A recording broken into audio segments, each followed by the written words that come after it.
Hai, perkenalkan, nama saya Nimade Widi Utami dari PMR Wira SMA Negeri 1 Singaraja. Nah, kali ini saya akan menyajikan video dengan topik bahasan yaitu donor darah.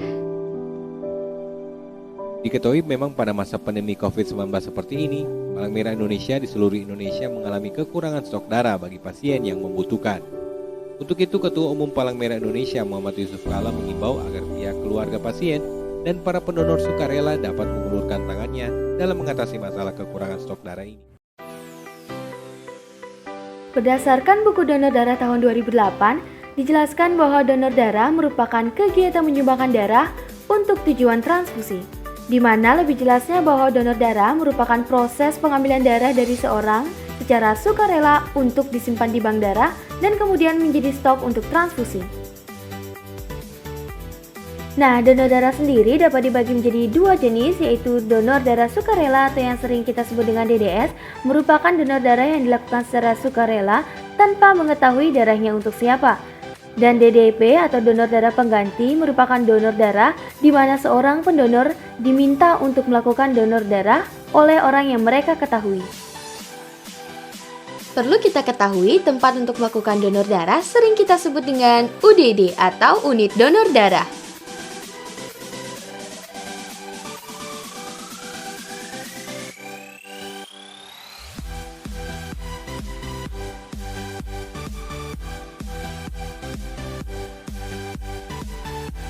Terus siapa aja sih yang boleh donor darah? Nah, semua dari kalian dapat melakukan donor darah asal memenuhi syarat sebagai seorang pendonor, yaitu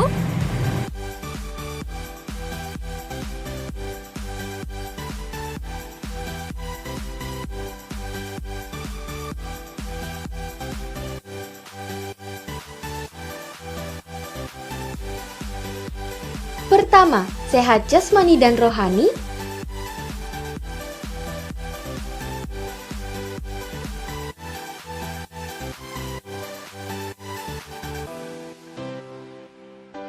Yang kedua, pendonor memiliki usia minimal 17 tahun.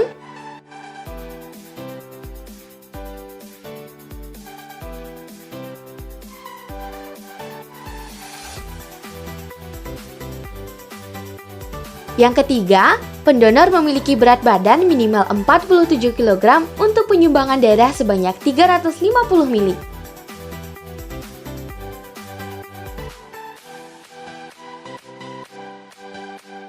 Yang keempat, pendonor memiliki tekanan darah yang normal yaitu sistolik 100 hingga 150 mm Hg dan diastolik 60 hingga 90 mm Hg.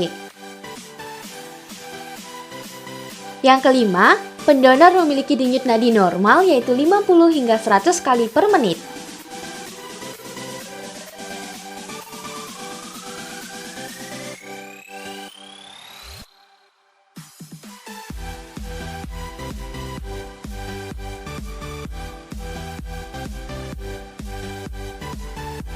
Dan yang keenam, pendonor memiliki kadar hemoglobin normal atau Hb yaitu 12,6 hingga 16,5 gram per dl.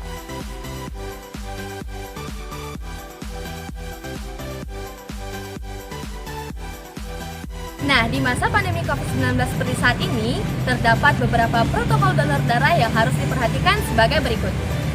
Berdasarkan surat mengenai perubahan kebijakan pelaksanaan pelayanan darah pada masa pandemi COVID-19, dinyatakan bahwa Yang pertama, pendonor dihimbau untuk mendonorkan darahnya sebelum vaksinasi COVID-19. Yang kedua, pendonor yang melakukan uji coba vaksin tidak dianjurkan untuk melakukan donor darah. Yang ketiga, jika tidak mengalami KIPI, pendonor dapat mendonorkan darahnya 3 hari setelah vaksin pertama dan 7 hari setelah vaksin kedua. Dan yang keempat, jika pada vaksin dosis pertama, pendonor mengalami KIPI, maka pendonor baru bisa mendonorkan darahnya 4 minggu setelah vaksin dosis kedua pasca bebas gejala. secara umum terdapat beberapa protokol donor darah yang harus kalian terapkan saat berada pada unit donor darah, yaitu selalu menggunakan masker, menunjukkan bukti vaksinasi minimal vaksinasi dosis pertama, dan selalu menerapkan protokol kesehatan. Serta jangan lupa untuk menggunakan pakaian yang memiliki lengan pendek sehingga memudahkan untuk proses pengambilan darah. Nah, perlu kalian ketahui bahwa melakukan donor darah memiliki jutaan manfaat untuk diri kita sendiri, lingkungan, dan orang-orang di sekitar kita. Donor darah memiliki manfaat bagi kesehatan tubuh kita, yaitu meningkatkan produksi sel darah merah, mendeteksi penyakit, dan menjaga kinerja jantung.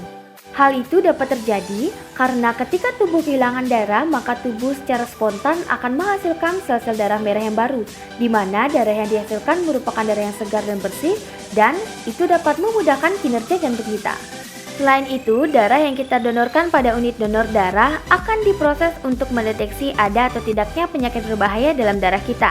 Nah, jika terdeteksi terdapat penyakit berbahaya pada darah kita, maka petugas unit donor darah akan menghubungi kita untuk melakukan pemeriksaan lanjutan. Tak hanya itu, manfaat donor darah juga dapat dirasakan oleh orang-orang di sekitar kita, karena donor darah merupakan kegiatan kemanusiaan yang nantinya dapat menyelamatkan orang lain.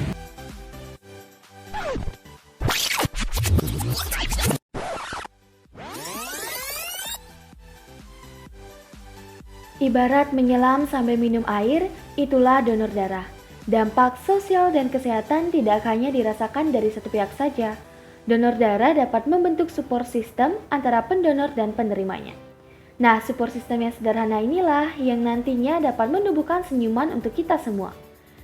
Maka dari itu, sekarang jangan pernah takut lagi untuk melakukan donor darah, apalagi malas. Jadi, tunggu apa lagi? Ayo donor darah!